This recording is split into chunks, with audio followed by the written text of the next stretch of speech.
الرحمن الرحیم باب ما جاء فی التامین۔ تامین سے مراد آمین ہے۔ اب یہ کس زبان کا لفظ ہے یہ بتانا ذرا مشکل ہے، لیکن اس وقت مسلمان، یہود و نصارہ یہ سارے اس لفظ کو استعمال کرتے ہیں۔ البتہ فرق یہ ہے کہ مسلمان اس کو مد کے ساتھ آمین اور یہود و نصارہ امین مد کے بغیر استعمال کرتے ہیں۔ بہرحال یہ ذکر نہیں ہے، دعا ہے۔ باب کے آخر میں اس پہ بات کریں گے۔ یہ دعا ہے کیونکہ اس کا مطلب ہے اے اللہ دعا قبول کر لیجئے۔ یہ جملہ جو ہے یہ ذکر نہیں ہے، دعا ہے۔ اب اس میں یہ جو آمین ہے اس میں اختلاف سر اور جہر میں ہے کہ امام اور مقتدی نماز کے اندر سورۃ فاتحہ کے بعد جو آمین کہی جائے گی وہ سرًا کہنا افضل ہے یا جہراً یعنی زور سے کہنا افضل ہے۔ تو اس میں مذاہب فقہا میں بڑے دو امام اعظم ابو حنیفہ رحمہم اللہ تبارک و تعالی اور حضرت امام مالک رحمۃ اللہ علیہ، ان کے نزدیک دونوں کے لیے سرًا آہستہ کہنا سنت بھی ہے، افضل بھی ہے۔ اور ہمارے امام صاحب اور امام مالک سے دوسرا قول یہ بھی ہے کہ امام نہیں کہے گا آمین، نہ سرًا کہے گا نہ جہراً کہے گا، بلکہ مقتدی سرًا کہیں گے۔ لیکن دونوں مذہبوں میں اس پہ فتویٰ نہیں ہے، اور یہ بات آپ نے ہدایہ کی جلد نمبر 1 اس کے حاشیے میں نیچے لکھا ہوا ہے عبداللہ ابن مسعود رضی اللہ عنہ کے حوالے سے کہ 4 چیزوں میں امام اخفا کرے گا، اس میں ایک آمین بھی ہے۔ لہٰذا فتویٰ پہلے قول پہ ہے کہ سرًا دونوں کہیں گے، آہستہ کہیں گے، اور آہستہ کہنا سنت بھی ہے اور افضل بھی ہے۔ چھوٹے دو امام شافعی رحمۃ اللہ علیہ کے اس بارے میں 2 قول ہیں، ایک قول قدیم ہے اور ایک قول جدید ہے، اور یہ بات پیچھے ابواب میں ہم عرض کر چکے ہیں کہ جب وہ آخری عمر میں 3-4 سال میں مصر غالباً منتقل ہوئے تو ان کے کئی اقوال بدلے، تو ان اقوال کو قول جدید کہا جاتا ہے، اور جو پہلے ان کے اقوال تھے ان کو اقوال قدیم کہا جاتا ہے۔ تو امام شافعی رحمۃ اللہ علیہ کا قول جدید یہ ہے کہ صرف امام جو ہے وہ جہراً کہے گا، مقتدی نہیں کہے گا۔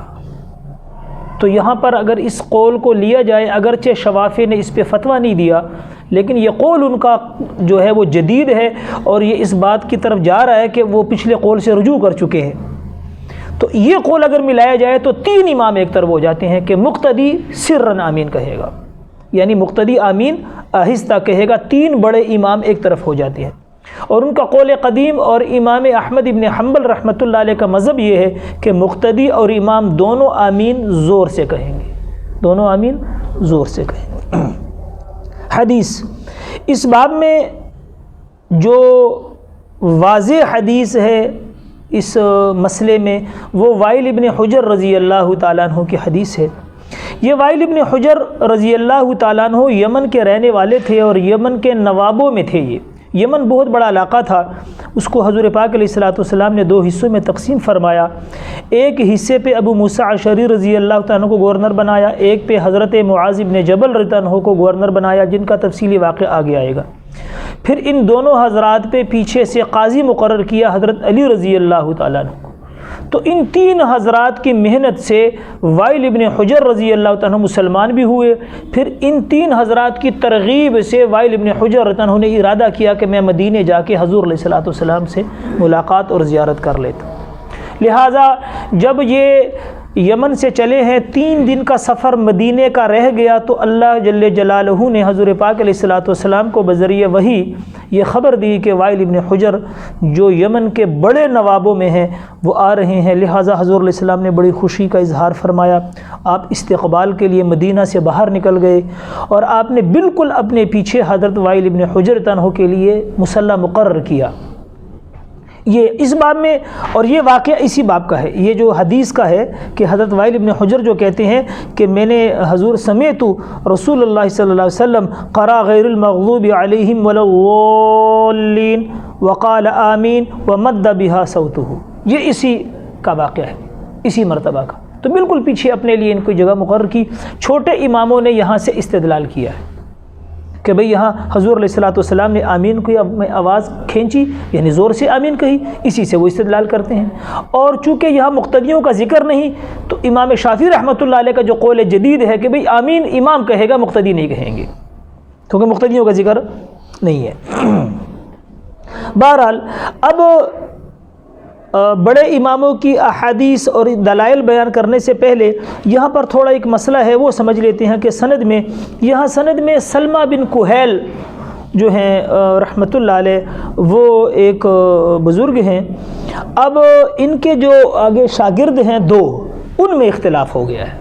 سلمہ بن کہیل رحمۃ اللہ علیہ کے دو شاگرد ہیں، اور دونوں پائے کے عالم اور پائے کے مجتہد ہیں۔ ایک سفیان ثوری رحمۃ اللہ علیہ، دوسرے شعبہ بن حجاج رحمۃ اللہ علیہ۔ اب ان دونوں حضرات میں سند میں بھی اختلاف ہوا، متن میں بھی اختلاف ہوا۔ ان کے سند اور متن میں اختلاف کی وجہ سے امام بخاری اور امام مسلم رحمۃ اللہ علیہ نے اپنی صحیحین میں، نہ امام بخاری نے اپنی صحیح البخاری نہ امام مسلم نے صحیح المسلم میں ان حدیث کو نقل نہیں کیا، کیونکہ آپ پڑھ چکے ہو یہ بات پیچھے کتابوں میں کہ امام بخاری اور امام مسلم رحمۃ اللہ علیہ کی عادت شریفہ یہ ہے کہ وہ جس حدیث کی سند یا متن میں اختلاف ہو جاتا ہے، وہ اپنی کتابوں میں اس حدیث کو نقل نہیں کرتے، اسی وجہ سے نقل نہیں کی۔ اور امام ترمذی رحمۃ اللہ علیہ نے اس باب کے اندر حضرت سفیان ثوری رحمۃ اللہ علیہ کی حدیث کو اصح ما فی الباب کہا ہے کہ سفیان ثوری کی حدیث جو ہے وہ صحیح ہے، اور شعبہ بن حجاج کی حدیث جو ہے وہ ٹھیک نہیں ہے۔ اور شعبہ بن حجاج رحمۃ اللہ علیہ کی حدیث پہ امام ترمذی رحمۃ اللہ علیہ نے 3 اعتراضات کیے ہیں کہ ان 3 اعتراضات کی وجہ سے ان کی حدیث ٹھیک نہیں، اور شعبہ بن حجاج کی حدیث ٹھیک ہے۔ فیصلہ کن بات ہمارے اکابر، ہمارے بڑوں نے کی ہے کہ بھئی اس حدیث کی نہ تو سند میں کوئی اختلاف ہے، اس حدیث کی نہ تو متن میں کوئی اختلاف ہے، اور نہ ہی شعبہ بن حجاج رحمۃ اللہ علیہ پہ جو 3 اعتراضات کیے ہیں اس کی کوئی دلیل، کوئی وجہ موجود ہے، لہٰذا یہ حدیث جو ہے متن اور سند کے اعتبار سے کوئی کمزور نہیں ہے۔ اب اعتراضات سنیں، ان کے جوابات سنیں۔ فیصلہ ہم نے کر دیا ہے، ہمارے بڑوں نے۔ پہلا اعتراض امام ترمذی رحمۃ اللہ علیہ نے یہ کیا ہے کہ دیکھیں جی، حضرت سفیان ثوری رحمۃ اللہ علیہ وہ حجر بن عنبس کہتے ہیں کہ میں نے روایت سنی حجر بن عنبسہ سے، اور وہ روایت کرتے ہیں وائل بن حجر سے۔ اور امام شعبہ بن حجاج رحمۃ اللہ علیہ کہتے ہیں ان حجر ابو العنبس، یعنی انہوں نے حجر بن عنبس نہیں کہا، ابو العنبس کہا۔ تو امام ترمذی رحمۃ اللہ علیہ نے فرمایا کہ دیکھو یہ غلطی کر لی انہوں نے، کہ سفیان ثوری رحمۃ اللہ علیہ تو حجر بن عنبس کہتے ہیں، اور یہ حجر بن ابو العنبس کہتے ہیں۔ تو اس اعتراض کا جواب یہ ہے کہ یہ کوئی ایسی بات نہیں ہے۔ حافظ صاحب نے تہذیب جلد نمبر 2 صفحہ نمبر 224 میں اس کی وضاحت کی ہے کہ یہ حجر بن عنبس کی 2 کنیت ہے، ابو سکن اور ابو العنبس۔ تو ان کے بیٹے کا نام بھی عنبس ہے اور باپ کا نام بھی عنبس ہے، اور یہ عربوں میں بکثرت موجود ہے۔ تو سفیان ثوری رحمۃ اللہ علیہ نے باپ کا نام لے لیا، اور حجاج بن شعبہ نے کیا کر لیا؟ بیٹے کا نام لے لیا، اور یہ کوئی بعید بات نہیں، عرب میں ایسا ہوتا ہے، عرب میں ایسا بکثرت ہے۔ اور حافظ رحمۃ اللہ علیہ نے تہذیب جلد نمبر 2 صفحہ نمبر 224 پہ لکھا ہے کہ ان کی 2 کنیتیں ہیں۔ دوسری بات یہ ہے کہ ابو داؤد شریف جو نسخہ ہمارے پاس پڑا ہوا ہے، اس کے صفحہ نمبر 142 پر، ابو داؤد شریف مکتبہ رحمانیہ صفحہ نمبر 142 پر خود سفیان ثوری رحمۃ اللہ علیہ بھی حجر ابو العنبس کہتے ہیں۔ ابو داؤد میں خود سفیان ثوری رحمۃ اللہ علیہ بھی کیا کہتے ہیں؟ حجر ابو العنبس۔ تو جب وہ بھی کہتے ہیں تو یہاں پر تو معلوم ہوا کہ ان کی کنیت سے ایک مرتبہ ذکر کر دیا، لہٰذا دونوں میں کوئی فرق نہیں ہے۔ دوسرا اعتراض امام ترمذی رحمۃ اللہ علیہ نے یہ فرمایا کہ حضرت سفیان ثوری رحمۃ اللہ علیہ جو ہیں وہ حضرت ابو وائل بن حجر رحمۃ اللہ علیہ اور حجر بن عنبس کے درمیان واسطہ ذکر نہیں کرتے، کہ حجر بن عنبس براہ راست وائل بن حجر سے حدیث کر رہے ہیں، اور شعبہ بن حجاج درمیان میں ان کے بیٹے ہیں علقمہ بن ابو وائل بن حجر، وہ علقمہ جو حضرت وائل رضی اللہ عنہ کے بیٹے ہیں ان کا واسطہ ذکر کرتے ہیں، ان کا واسطہ ذکر کرتے ہیں۔ تو ہم کہتے ہیں کہ دیکھیں جی یہ بھی کوئی اعتراض کی وجہ نہیں، بلکہ اس صورت میں تو حضرت حجاج بن شعبہ کی حدیث متصل فی السند ہے کہ اس میں ایک واسطہ اور بڑھ گیا ہے، اور اس کی وجہ ابو داؤد طیالسی اور مسند احمد میں موجود ہے، اور اس پہ صراحت کی ہے انہوں نے۔ ابو داؤد طیالسی مسند امام احمد میں اس کی صراحت موجود ہے کہ حضرت حجر بن عنبس وہ علقمہ سے بھی روایت کرتے ہیں، اور براہ راست ان کے باپ حضرت وائل بن حجر تنہو سے بھی روایت کرتے ہیں۔ دونوں کی صلاحیت جو ہے وہ ابو داؤد طیالسی اور مسند احمد میں موجود ہے۔ تو دوسرے اعتراض میں بھی ہے تو اور زیادہ حضرت شعبہ کی حدیث اور زیادہ مضبوط ہو گئی۔ تیسرا اعتراض وہ یہ کہتے ہیں کہ سفیان ثوری رحمۃ اللہ علیہ کہتے ہیں کہ جب آپ علیہ الصلوۃ والسلام نے وَلَضَّالِّينَ کہا تو آمین میں مد بہا صوتہ کہا کہ اپنی آواز کو بلند کیا، اور حضرت شعبہ بن حجاج کہتے ہیں کہ خفض بہا صوتہ، اپنی آواز کو پست کیا۔ تو وہ کہتے ہیں لہذا شعبہ بن حجاج نے یہاں پر بھی غلطی کر دی۔ سفیان ثوری کہتے ہیں کہ آواز کو بلند کیا، اور شعبہ کہتے ہیں کہ آواز کو پست کیا، لہذا یہ حدیث میں تعارض پیدا ہو گیا۔ سفیان ثوری جو ہے وہ مجتہد ہیں، بڑے درجے کے ہیں، ان کی حدیث کو ترجیح ہم دیتے ہیں۔ ہم کہتے ہیں کہ یہ بھی اعتراض کی کوئی وجہ نہیں ہے، یہ بھی اعتراض کی کوئی وجہ نہیں ہے۔ حدیث میں صرف تعبیر کا فرق ہے، دونوں نے کوئی فرق نہیں کیا۔ حضرت سفیان ثوری رحمۃ اللہ علیہ کہتے ہیں کہ حضور علیہ الصلوۃ والسلام نے جب سورۃ فاتحہ پڑھی اور سورۃ فاتحہ پڑھنے کے بعد آمین پڑھی، تو چونکہ حضور کا معمول آمین زور سے پڑھنے کا نہیں تھا، اس پہ آگے ہم دلائل دیں گے۔ معمول نبوی حضور علیہ السلام کا معمول، صحابہ کبار صحابہ کا معمول آمین آہستہ پڑھنے کا تھا، تو حضور علیہ السلام کو چونکہ آہستہ پڑھنے کا تھا تو سفیان ثوری رحمۃ اللہ علیہ کہتے ہیں کہ آپ نے تعلیماً وائل ابن حجر کو تعلیم دینے کے لیے اس کو ذرا زور سے پڑھ دیا۔ اور حضرت شعبہ بن حجاج رحمۃ اللہ علیہ کہتے ہیں کہ خفض بہا صوتہ سے مراد یہ ہے کہ سورۃ فاتحہ جتنی زور سے آپ نے پڑھی، چونکہ اسپیکر کا نظام تو ہوتا نہیں تھا اور نمازی زیادہ ہوتے تھے، آپ علیہ السلام سورۃ فاتحہ زور سے پڑھتے تھے، تو وہ کہتے ہیں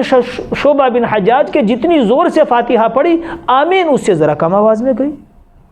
تو اس میں تو کوئی اختلاف نہیں۔ اور نسائی کے اندر امام نسائی نے خود اس پہ صراحت اور وضاحت کی ہے، اور حضرت ابو وائل بن حجر کی روایت پیش کی ہے امام نسائی نے۔ وائل بن حجر خود کہتے ہیں سمعتہ وانا خلفہ، کہ میں نے اس لیے سن لیا کہ چونکہ میں حضور کے بالکل پیچھے تھا۔ سمعتہ وانا خلفہ، یعنی بالکل پیچھے حضور نے جگہ، جیسے پیچھے ہم نے عرض کیا تو میں بالکل پیچھے تھا، اس لیے میں نے سن لیا۔ اچھا جی، اب یہ تو درمیان میں ایک اعتراض آ گیا تھا، چھوٹے دو اماموں نے اس سے استدلال کیا۔ اب بڑے دو امام چونکہ آمین کو آہستہ کہنا کے مسنون کے قائل ہیں کہ آمین جو ہے وہ آہستہ کہنا سنت ہے، اب یہ حدیث بڑے دو اماموں کے مخالف نہیں ہے، بلکہ بڑے دو اماموں کی دلیل ہے، مخالفت میں نہیں ہے۔ وہ اس طرح کہ حضرت وائل ابن حجر رضی اللہ تعالیٰ عنہ، ابھی اختلاف دیکھیں اس میں ہے کہ جیسے پیچھے بسم اللہ کو جہر کے اندر بھی ہم نے بتایا تھا کہ اختلاف اس میں نہیں ہے کہ حضور نے بسم اللہ زور سے نہیں پڑھی، اختلاف اس میں ہے کہ زور سے پڑھنا حضور علیہ السلام کا تعلیماً تھا، تعلیم کے لیے تھا کہ آپ کی سنت تھی۔ یہاں پر بھی بڑے دو امام کہتے ہیں کہ اس موقع پہ آپ نے آمین زور سے کہی ہے، لیکن یہ کہنا حضرت وائل ابن حجر تنہو کو تعلیم کے لیے تھا کہ وہ پورے یمن کے گورنر تھے، اور ایک بڑے آدمی کا مسلمان ہونا پورے علاقے کا مسلمان ہونا ہے، تاکہ یہ سیکھ لے کہ یہاں آمین ہے، تعلیماً کہا تھا۔ تو بڑے دو ایمان کہتے ہیں کہ سنت آہستہ ہے، حضرت وائل ابن حجر کے لیے حضور علیہ الصلوۃ والسلام نے زور سے کہہ دیا، اور اس کی دلیل خود حضرت وائل ابن حجر رضی اللہ عنہ بیان کرتے ہیں کہ جب حضور پاک علیہ الصلوۃ والسلام نے غیر المغضوب علیہم ولا الضالین آمین کہا تو فرمایا وقال آمین مد بہا صوتہ ما اراہ الا لیعلمنا، اور یہ حدیث جو ہے پوری تفصیل کے ساتھ حضرت ابو بشر الدولابی رحمۃ اللہ علیہ کی کتاب الاسماء والکنہ، حضرت ابو بشر الدولابی رحمۃ اللہ علیہ کی کتاب ہے الاسماء والکنہ میں پوری یہ حدیث نقل کی ہے وائل ابن حجر کے واسطے سے۔ وہ کہتے ہیں کہ حضور علیہ الصلوۃ والسلام نے شاید میری تعلیم کے لیے ما اراہ الا لیعلمنا، حضور نے زور سے پڑھا مجھے دکھانے کے لیے، یعنی میری وجہ سے آپ نے تعلیم زور سے یہ بات پڑھی۔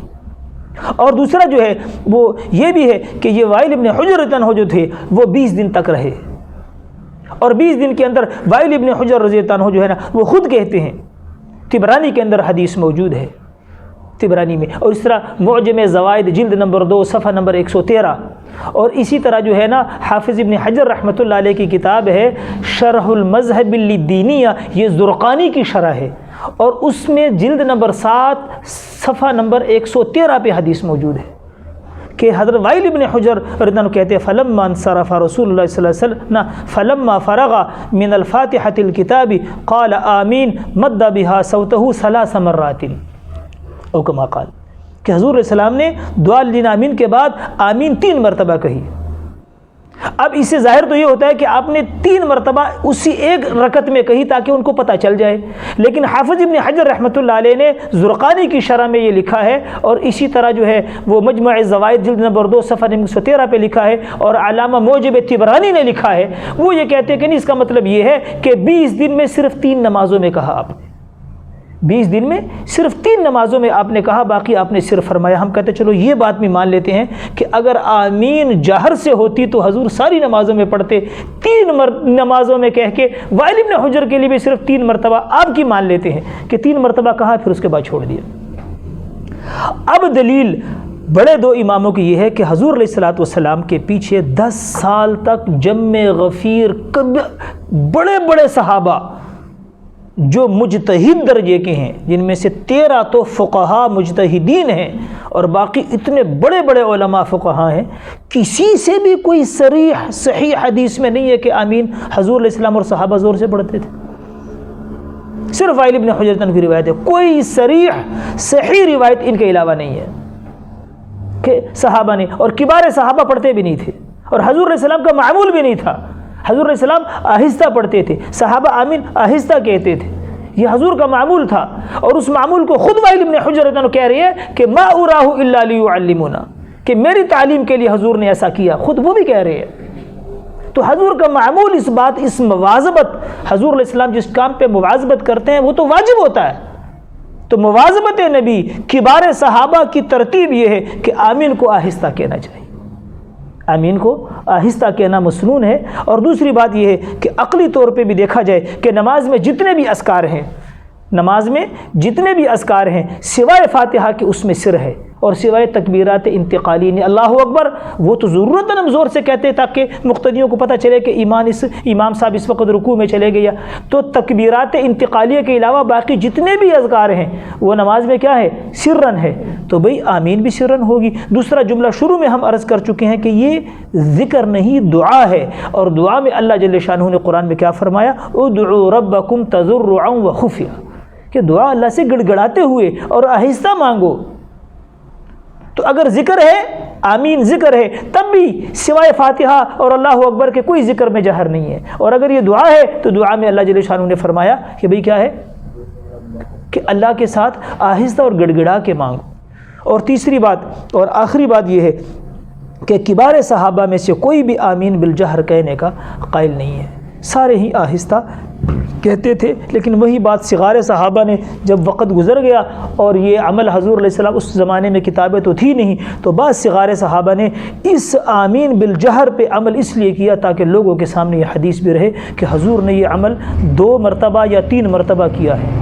اور یہ بات انشاءاللہ کہ جو حضور نے 3 مرتبہ کہی ہے، یہ باب الدعاء بعد الفرائض، اس باب کے اندر ہماری دلیل بنے گی کہ حضور علیہ السلام سے اگر ایک کام بیان جواز کے لیے بھی ثابت ہے تو وہ بدعت نہیں ہو سکتا، بلکہ وہ بھی سنت ہے، اس کو بھی استحباب کے درجے میں کر سکتے ہیں۔ یہ قانون آپ نے وہاں یاد رکھنا ہے انشاءاللہ۔